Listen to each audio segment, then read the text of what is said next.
Quand on continue à faire 1 sur 10, on me dit pourquoi pas yaki, peut de naï carburant, n'a bon amboka qui pamba. Fala fanda naï parce que toujours na biso ka dosia le kutamissini ici. Elle a commis pas dire Marika Samba comme bani. Oh n'a j'ai d'autres choses à faire. Faut qu'il n'aille rapidement. Non, pourquoi? Si vous allez m'avancer les billets après au yaki prend. Et peuple congolais a discret. Tata mon conducteur la lecture son intention que il veut violer la constitution parce qu'il a parlé qu'il a organisé Binokan en 2029. Alors qu'en 2029, il continue de monter président. Avec les plans de population, beaucoup de Bongandé. Population a jamais dans la zone diplomatique. A jamais dans la zone Koué Kéi. A jamais dans la zone Bakondibassan Mabé. A dans la zone Bakondibassan 5000 pour qu'il ne connaisse que là-bas, mon roi Moutouboui, pour Abimanazela. Ça fait quel peuple quand il beaucoup bon. Il ne faut pas oublier le contexte dans lequel il y aurait réaction à cette escarmouche. Donc il faut d'abord commencer par avoir les deux chambres. On fait la guerre selon la Constitution. On la déclare que lorsqu'on a réuni les deux chambres et reçu le mandat de ces deux chambres, il y a suffisamment d'initiatives qui font que observer la paix est une attitude beaucoup plus sage que de se mettre en posture de guerre. La diplomatie a échoué, vous avez vu les résultats de la diplomatie. Et on entame la guerre. Pourquoi elle ne veut pas? Parce que devant un adversaire faible, il y a un grand. Ici, il a dit qu'elle continue plus faible qu'elle-même. Elle continue faible que Kabila. Il y a un bâtiment comme quand Kabila a dit bon. Alors que Kabila ne continue à monter à bon, à zate, ni le bon. Pour répondre des Congo, ils allaient à président. Bissoto est là. Papa Bawakondiba est là. Bajunette est là. Peuple est là. Ce qu'on a côté, c'est archi faux. Je n'ai aucun contact avec eux. Mais en revanche, je reconnais qu'il y a eu des gens des représentants du M23 ici. Et c'était à l'époque où j'avais pour ministre, nous avions pour ministre de l'Intérieur, M. Gilbert Kankonde. C'est lui qui est venu, qui m'en avait parlé à l'époque. Et j'avais refusé catégoriquement de le recevoir.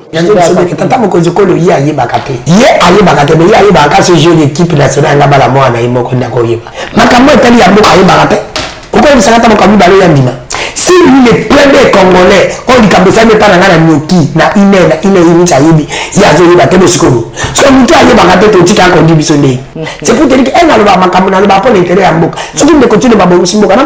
Je vais chuter là, n'a client sur Fatih Béton. Il aime bien, il s'habille bien, il est beau. Mais il n'est pas bien pour gérer le Congo maintenant. Il est pas un Congo en 2050. Oh, je te dis, avant toi, na Kibonzoto, na Kibomoto, na Kilamawa, pas sentiment humain. Qu'on a bien, alors que Congo a besoin de président Bongoté. Qu'on a un président sérieux, scientifique, sérieux, mais bon, allez voir les choses dans ces ensemble à bête, c'est des boules à nous et tout. Attends à qui, Nicolas Union, attends à qui, na Zongi, arrête, pour ma Congo, ça peuple. Avec pareille population, tout ça, me salam punda. Mais ça va dire, on va poser à échouer pour faillir. Bon, pour ce que les abats tout est. Opposition n'allait pas sur la paix peuple. Comment ils ont guéri ici la paix souffrance de nous pour opposer à elle. De l'Union européenne qui a signé un MOU avec un receleur. Parce que c'est des produits volés à la République démocratique du Congo qu'il va vendre à l'Union européenne. Je me demande comment ils vont faire ça.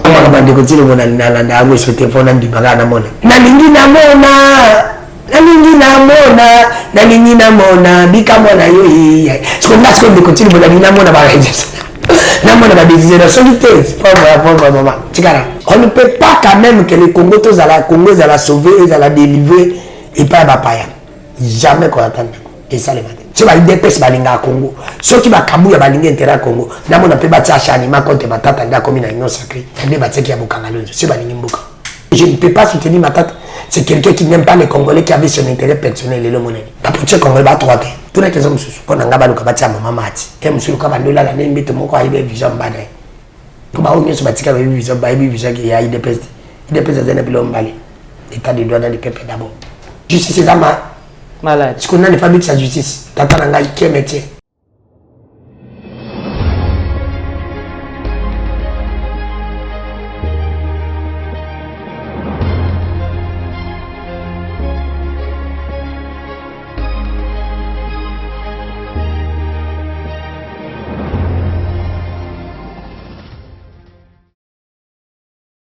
Bon week-end, on a ma botte à Nabino, Bandeko Balandi applique la télévision à la chaîne des vérités, Bandeko Balandi émission vérité de tous côtés, Mbote Nabino, Bipa Union sur Joan Nabino, et Sengo, Koiba été Bozali branché, connecté sur la chaîne des vérités, pour Nakolanda émission vérité de tous côtés, à Mokolo Modelo, au Tozali ne Sengo Yakoyamba, pour Nabino, l'homme de Bosolo Pe Bosembo, Mwanamboka, Danu Kefula, Oazali Bongo Moko ya Bapandi Sango, Bazali, Ko Salamusala, le Lenge Ilongo Bani Nakatamboka Nabiso, République démocratique du Congo.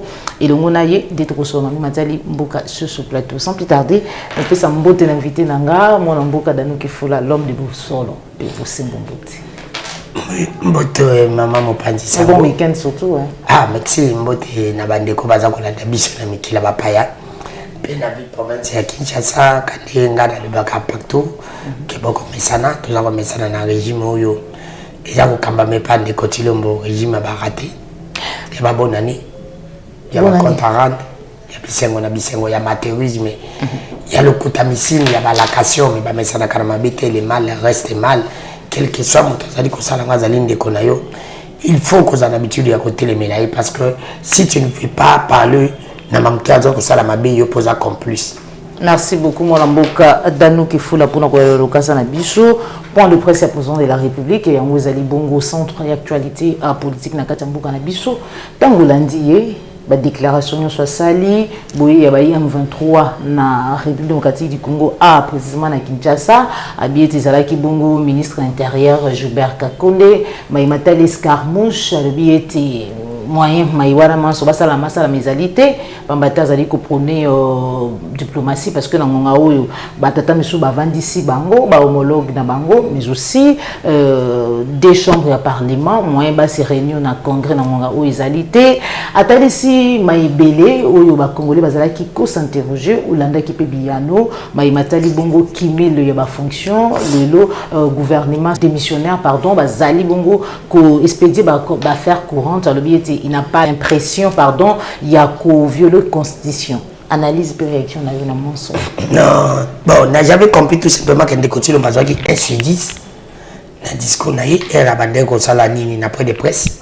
On a dit pourquoi pas Yaki, peut de naï carburant, n'a bon amboka qui pamba. Fala fanda naï parce que toujours n'a biso ka dosia le kutamissine ici en 2024. La deuxième promissine la location a changé non on a rien a changé tu vois dans les premières 12 parce que le jaloux les jours il y a peu de presse là et moi je me suis rendu compte à ça les anglo kaka po ba ba mona que à ça les na journaliste ba ça l'ango peut pour à pesa peuple congolais là il y a nous n'avons pas bandé cause là c'est plus ba journaliste c'est pourquoi seulement les mêmes journalistes quels sont les critères où on appelle les gens pour ba la biso bato zana mituna te surtout yo kuna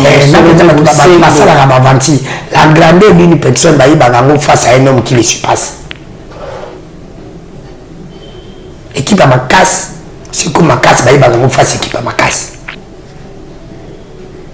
on va pas parce que mon père mon que c'est bazineti elle a commis pas Marika Samba comme bani on a j'ai d'autres choses à faire j'ai beaucoup de choses à faire faut qu'il n'aille rapidement non pourquoi si vous allez m'avancer les billets après, il y a qui prend. Il y a qui prend. Mais moi, je me suis dit, continue, je dis parce que moi, il a été reconnaissant, il a malade, il a sali, à reconnaître à moi, j'ai la linguette. Oh, bah, on va se bouger ça, mais c'est quelqu'un qui attend à se faire la canalité. Mais c'est quelqu'un qui a tout ça, là, on a aussi la coute. La tata me conduit aussi réellement. À l'Ingi Congo, il faut qu'elle la tenue, moi. J'ai dit, il faut qu'elle la tenue, moi. Tenue, moi, mérite la prison. Pour nous faire respecter IGF, pas l'Ingi, mais IGF. Parce que là, il peut signer 4.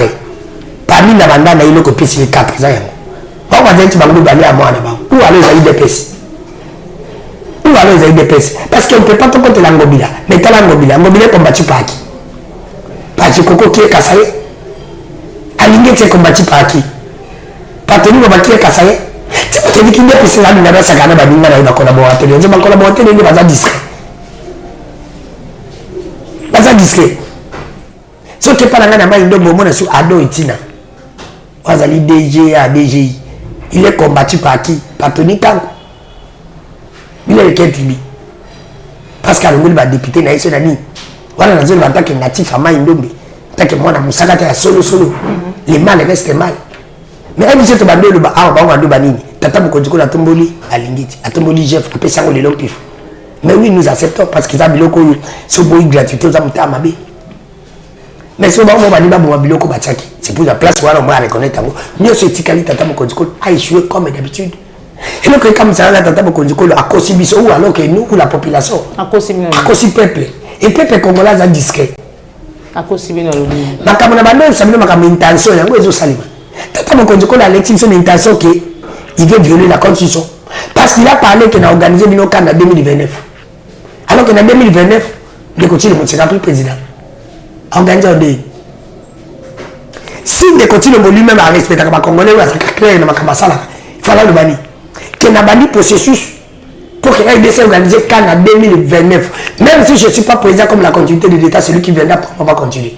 Mais quand il dit qu'il a organisé, il y a un qui va glisser. Avec les parents de la population, oh, mon conjoint, le bâtard, le bina, va les rater. Il y a des quoi, les misala. C'est Congo, ça m'a baisé parce que tout ça, appelle que mon naïf, créatif, discret. Le macambotani, le bilo capable de pas manger, on va tchaka. Macambotani, on va les rater. Avec les parents de la population, on va les population, elle ne jamais dans une zone diplomatique. Elle ne jamais dans une zone de pays. Elle ne jamais dans une zone de consommation de Abimanazela quand on peut 5 000 pour qu'il ne connaisse que là-bas mon roi pour Abimanazela. Ça fait quel peuple quand il beaucoup bon.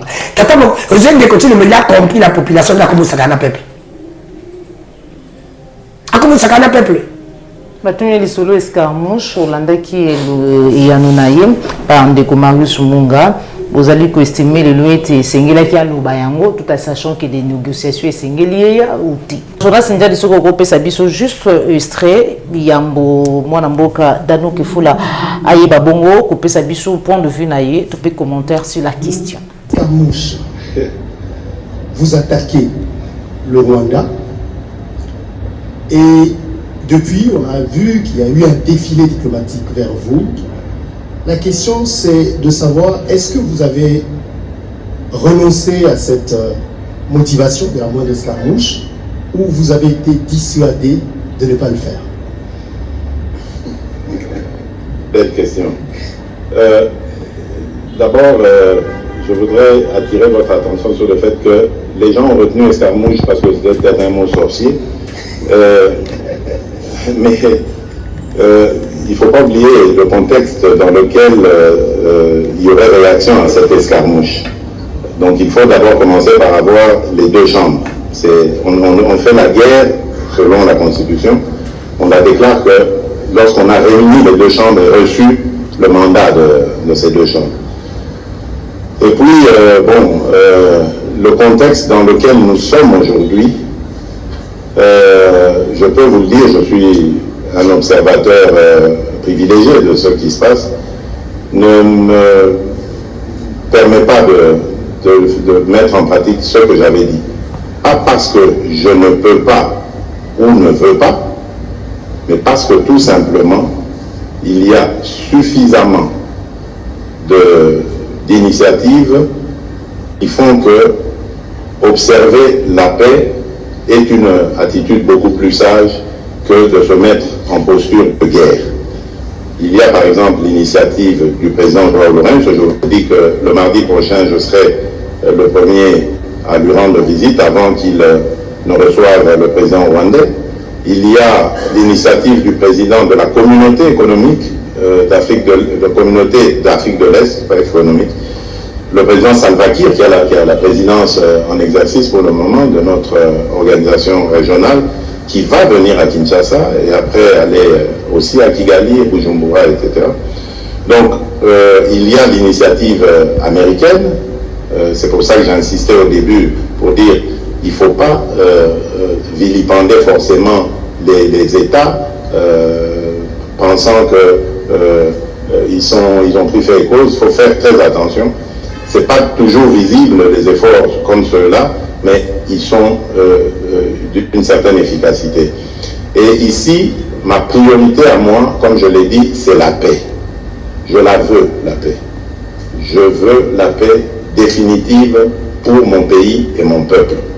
Et pour ça, je suis prêt à accepter de mettre entre parenthèses mes velléités belliqueuses aussi, elles doivent sortir en moi. Donc je les mets d'abord en pause parce que je veux donner la chance à la paix. Si on peut obtenir cette paix de manière, pas par la guerre, j'allais dire, avec des méthodes non guerrières, mais je signe des deux mains pour l'avoir. Mais maintenant, s'il faut faire la guerre pour avoir la paix, je signerai aussi des deux mains. Ça, il n'y a pas de problème. Le problème, il y a des continues pour ma guerre. Je te dis, madame, des continues, tout ce qui a été dit, un homme intelligent. Parce que l'intelligence, c'est le résultat. Tu peux être bon intelligent, tu parles français, tu parles anglais. Mais ceux qui m'attirent la place, vont passer le résultat, tu n'es pas intelligent. Pour moi, l'intelligence, c'est le résultat. Moi, l'intelligence, mais tu matches à football. Quand l'équipe est sous la Bible, bon gagner. Attends, mon bête, j'ai une c'est le poli, on a mis le grand pays. Ils sont intelligents, j'attends le marocain français, le marocain anglais. Si on peut ça résultat, tu n'es pas intelligent. Tu n'es pas intelligent. Il continue avec quel résultat qu'il a donné pour le Congolais, zéro. Il nous a dit ici, à lui bien, il a été, à lui pas pas l'angaté. Je ne vois pas ma jeunesse, c'est la banque. Que ceux qui attendent la bien, attendent ceux qui. Mais les. Mais les invités à nous, à direct, à nous, sont pas des listes d'attendre là, et au biso. Si on est vraiment des biso, c'est un peuple. Total a été dans l'œuvre là. C'est comme ça, ma aventure. Mais aujourd'hui, tu vas nous t'as la été. Tout le monde qui va nous ça, ma aventure. Pour ceux qui total qui est qui conscience, tu vas te le tu vas te passer des mandats. Tellement que total qui était. Mais le temps de que je sois à l'homme. Il nous a dit encore qu'on a des voix. Ce n'est pas moi, c'était lui-même. Il a dit que nous avons des voix sur le plan. Pour la diplomatie sur la guerre. La diplomatie a échoué. Vous avez vu les résultats de la diplomatie. Et on entame la guerre. Pourquoi il ne veut pas? Habit des chambres, il y a parlement, moi, madame, c'est faux. Je suis président de la député, de la ministre, Bassa Lanini. Encore, j'avais pas qu'on a fait. Maintenant, vous savez que c'est un député Bassa la Congrès. Le Lorabi Kabila a commis modèle. Parce que sous mandat naïe, Maïwana, député, démissionna et tout. Dans le billet, à quoi ma modèle tendéni. À quoi ma modèle tendéni. La bosse le plus possible. Quand on a trouvé ton adversaire faible, on dit que devant il joue faible. Si on se met à balle, si on se met à balle, si on se met à balle, c'est 7. On se combat, on met à 7, on côté à 3 mois faible. On met au bimane grade. Au bimane grade. Parce que devant un adversaire faible, il y a un combat grand. Il s'est rendu compte qu'elle continue plus faible qu'elle-même. Qu'elle a faiblesse elle-même. Mais continue par exemple faible que Kabila. Il y a un moment comme quand Kabila a dit bon. Alors que Kabila même de continuer mon mutaza bon azate ni les bons. Ni les plus bons. Là c'est le comparatif, là superlatif. C'est pour moi celui malé bazama bé. Mon divin de continuer mon fond bakisaka mabé makasi. Kabila a dit mabé de continuer comme mabé makasi. Il y a même comme mon na que moi mabé wana des amis. Alors que mabé zaka mabé. Mabezaka mabe oyokaka willing parce que si on dit mabe eza mabe si on dit makasi les kiti de continuer mon score mabe makasi tu comprends un peu c'est pour te dire que ezali passe na kota la makambo ezali koleka na mboka na biso et les joueurs de pommes de Congo ezali à président biso to lela papa ba konji ba lela ba Juliette ba lela ba peuple ba lela ba tenir ba lela ce qu'on a na koti cha ma mission ya bato ezali dilanda ko na papa ba dolela mona ba dolela et moi c'est badolila et cousin badolila neva badolila ba parents badolila bino nyonso wana kibudi parce que nani a conduit la décision quand le mboka bana na bana ba congolais ba s'interroger qui sur boye il peut présence à Bayi M23 na Kinshasa Olanda Wilingo na bandi kumsusu voire même professeur André Mbata andima ki baliwana André Mbata quand tu avec moi il faut pas citer les noms de ces gens là. Ma voix était ok, Baloba est pas professeur. Baloba est professeur. As professeur c'est bon. Un professeur c'est celui qui respecte ses convictions. D'accord. Alors Baloba était Bayi M23 Bayaka Awa pendant 14 mois na Kinshasa logé. Oui, logé na ba frais. Balia pe na ba frais yangana yo mbongo na biso na bampako na biso. Le président de la République a lobby était Aïbakati. Bayaka Awa, sur invitation, il y a ancien ministre. Mais la mission qui n'a le liboué. Tolandana nous Malobawana, président de la République, on se retrouve juste après. et qui voudrait confirmer le fait que le M23 a été invité ici à Kinshasa par moi à une certaine époque 2019, et que je les aurais laissés. C'est archi faux. Je n'ai aucun contact avec eux. Mais en revanche, je reconnais qu'il y a eu des gens des représentants du M23 ici. Et c'était à l'époque où j'avais pour ministre, nous avions pour ministre de l'Intérieur M. Gilbert Kankonde. C'est lui qui est venu, qui m'en avait parlé à l'époque. Et j'avais refusé catégoriquement de le recevoir. Parce qu'il promettait, disait-il, après qu'on les ait reçus, de trouver des solutions pour amener la paix à l'Est. À ce moment-là, ils ne nous agressaient pas encore, pour trouver des solutions. Je trouvais leur raisonnement farfelu, bien qu'ils disaient qu'ils n'avaient aucune exigence, etc. Ils sont restés le temps qu'ils sont restés, je ne sais même pas combien de temps, mais moi j'avais rejeté l'idée de les rencontrer. Je ne les ai jamais rencontrés. Et donc je voudrais que ce soit ferme, que ce soit dit fermement. Donc ils ont peut-être rencontré le ministre de l'Intérieur pensant qu'il le faisait en mon nom, ce qui peut être normal, mais je tiens à dire ici qu'il les avait invités, si c'est lui ou c'est eux qui s'étaient invités, à mon insu. Je n'étais pas d'accord et lorsqu'on m'a proposé de les rencontrer, j'avais refusé cette idée.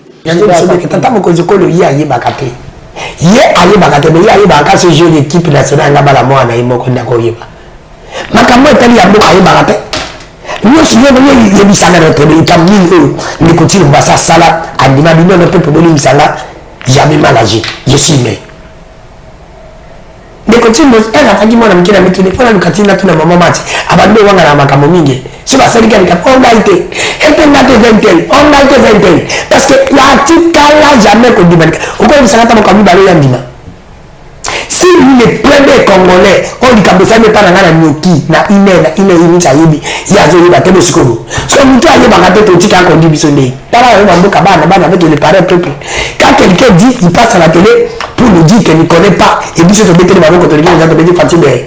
Pendant 14 mois ba fandi pe na kati mboka la biso ba service ba yebisa ka ko koma na niveau. Même les problème c'est comment j'ai toujours dit aux gens, ba kinyo so balanda kanga dani kifula. So ba lukanga po ba kanga ngai ba lukanga ba infraction. Nous avons compris. Mais ce balanda n'a pas besoin de makambo na on le ba pour l'intérêt à mboka. Na sala ki jali luté. Na sala ki jali luté. Na ba konzi na ba biwo na ba ona zakate. Na zakana mentor politicien té. C'est pour te dire qu'elle n'a pas makambo na le ba pour l'intérêt à mboka. Ce qui me continue ba bongo mboka. Na ko yende la je vais chuter na ko client sur Fatou Béton. Il aime bien, il s'habille bien, il est beau. Mais il n'est pas bien pour gérer le Congo maintenant. Il est pas en Congo en 2050. Oh, je te dis, elle a le baron dans les amis, elle a le baron Kibonzoto, na Kibomoto, na Kilamawa, la sentiment humain, qu'on l'a bien, alors qu'on a besoin de président Bongoté, qu'on a un président sérieux, sérieux, Mabo Kotoken. Ils ont un temps de sacrifice. Tout le monde a dit que quand même, tu vas commencer très bien. Il y a une tacation d'anima commerce, pour moi, on a un bénéfice, il faut qu'on ait un sacrifice. Tu as un sacrifice. C'est ça le Congo maintenant. Aujourd'hui, demain, après-demain, tu peux quand même te réjouir. Parce que tu as pris un temps d'être ce que tu étais. C'est le Congo de continuer. Si Kabila était mal, lui, quand il est venu pas bien, ça veut dire la place, il fallait serrer ceinture. Ce n'est pas maintenant. C'est pour te dire que moi, j'estime que Atana Kini, Colonial, Satana Kini, Zongi, arrête, pour ma Congo, avec pareille population, tout ça, ça la punda. Il faut pas encore. Mais ça se fait la répétition est la mère de la science. On va essayer de répéter, pour conscientiser. Ne peut pas changer le système. Maintenant, c'est quoi la solution? Ce qui peuple, toi, ça dit souverain, à changer ma cambo. Allez, on voit les choses dans ces grands ensembles, à bête, ça déboule à nous et tout coup. Tout va bien la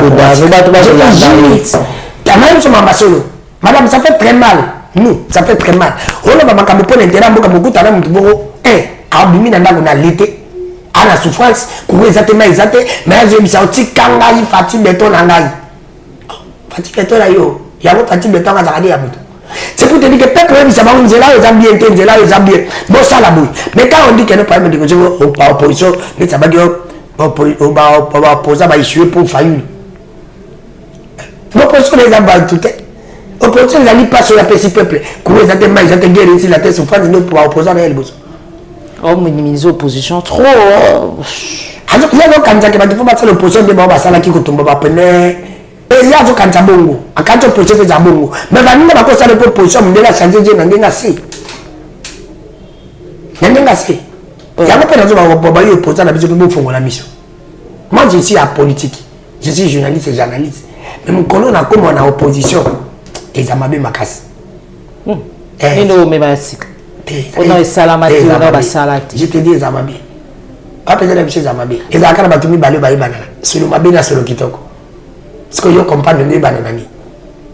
Comment le président de la République a menacé l'Union européenne pour un accord où il a signé na Rwanda pour la minerai en Boka Nabiso. Jonas Ndia dit ça dans la vidéo sur la question, on se retrouve juste après. De l'Union européenne qui a signé un MOU avec un receleur. Parce que c'est des produits volés à la République démocratique du Congo qu'il va vendre à l'Union européenne. Je me demande comment ils vont faire ça.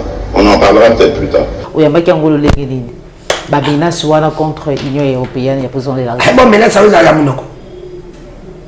Menace à Mounoko. On va dire que on a un souhaité pour un dimaga na mona. Na lingina mona na miso di mama meje moko. Na lingina mona bika mona yo yi. Parce que là ce qu'on continue pour la lingina mona ba reje. Na mona ba décision de solité. Pour maman. Tikara. Abombi qui na yena katika. Abatango qui lié qui ne tient pas Kagame qui a qui a nous agana voilà qui n'a pas dit comment on dit ce qui a belge ça dit déclaration on ne peut pas quand même que les Congo tous à la Congo à la sauver et à la délivrer et pas Bapaya jamais qu'on attend et ça les matin Nota baba l'Union africaine a dit que notre solution va faire en Afrique ils ont la militaire n'a dit bien solution va faire en Afrique ils ont la militaire et le kuta. Oui. T'as ça dialogue. Mais c'est un dialogue. Mais pour aller depuis qu'il y a un dialogue, on a un outil de solution. Rapport de force va créer à Congo. Quand tu veux devenir grand, il faut s'imposer. Quand tu veux négocier, il faut qu'on négocie win 50-50. C'est pour te dire comment des ambitieux, je vais te montrer ma territoire à Rwanda. Tu vas aussi au tiki, je vais te tiki, respect. On dit tu vas te négocier. La main qui donne, ils ont la carte. Il ne faut pas croire. Madame, il ne faut même pas croire. Il ne faut même pas croire. Voilà. T'as la bonne régime. Kangada Tsalilo. Il y a le mot comme tout d'abord. C'est notre dernier mandat. C'est l'IDPS Fourier. Ah, il y a un dernier mandat. Dans le bien, c'est notre dernier mandat. IDPS Fourier, cette fois-ci. On a servi les autres, c'est notre tour. IDPS Fourier. Est talibisoté. Pas de jour à tenir sur ma vie, talibisoté. Bazu Matata, Bazu Nyonso. Peut-être Bazu des peuples, tu vas te rappeler dans ça, madame. Il y a une question, mon gars. Si vous avez des personnes balinga Congo, ceux qui va kabouya balinga intérêt Congo, n'amon n'a pas battu à Chanima contre Matata n'a commis une union sacrée. Il y a des bâtiments qui a Bukangalozo, c'est balinga Mbuka. So tel Matata Bukangalozo, Mouyibi, si à continuer à bénite. Je connais ma somme, bon voilà, mais c'est parce que moi j'avais dit, je ne peux pas soutenir Matata. Je l'avais dit depuis très longtemps que je ne peux pas soutenir Matata. C'est quelqu'un qui n'aime pas les Congolais, qui avait son intérêt personnel et le mon ami. Mon ami, si on a des politiciens comme les Matata, David Bakonga. Adolphe, vous dites tout près que il ne faut même pas citer son nom. Bah, il est ensemble jusque là. Il n'a jamais été opposant. Ne cite pas son nom. Tout le monde qui est homme, Bakonga bateau, tu es modèle pour la mission. Mais les lots, comment on a dit que le modèle n'a Congo, basa 3T. La politique congolaise va 3T. Basa 2. Il y a basa 3T. C'est basa 2 alors. Merci beaucoup pour combination émission la biso. Je disais que qui émission il y a prochain samedi. Je vais citer non tanga. Donc il s'appelle base habitude dans la chaque samedi. D'accord, merci beaucoup. Moi la moka danou qu'il faut la sauter tali comme il dépêche ça pour réclamer primature. Comment on a ministre. N'est pas là-bas. Tout les questions monsieur.